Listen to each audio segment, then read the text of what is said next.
Vijana waliingizwa barabarani kudai haki. Tunataka kujua haki gani ambayo vijana hawa wameikosa, na kwa umoja wao waliingia barabarani kuidai haki hiyo.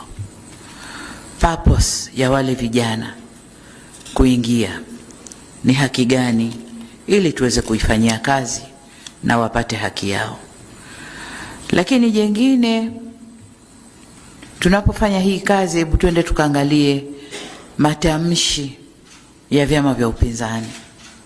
Wale waliokuwa wakisema lazima Kiwake hapakaliki, lazima aondoke, lazima kiwe hiki, uchaguzi hautafanyika.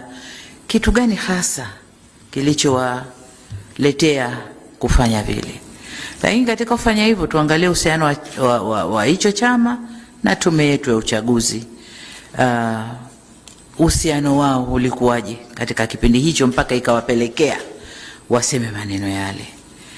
Lakini jingine, tuangalie role bali ya vyama vya siasa vilivyoingia kwenye huo mgogoro, NGO zetu za ndani na za nje.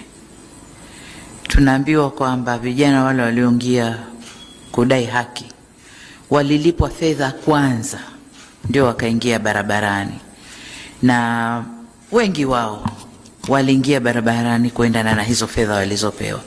Je, fedha zilitoka wapi? Zilitoka wapi? Kwa hiyo haya tukaangalie NGO za ndani na nje wamechangia nini kwenye mambo haya. Lakini niseme hata kama kulikuwa na changamoto baina ya tume na vyama vya siasa, msajili na vyama vya siasa, serikali na vyama vya siasa, je, hakukuwa na njia nyingine nzuri zaidi? Njia ilikuwa ni ile moja peke yake ya kuingia, kuchoma nchi, kuchafua nchi, kusababisha vifo kwa wananchi. Hakukuwa na njia nyingine ya kurekebisha hizo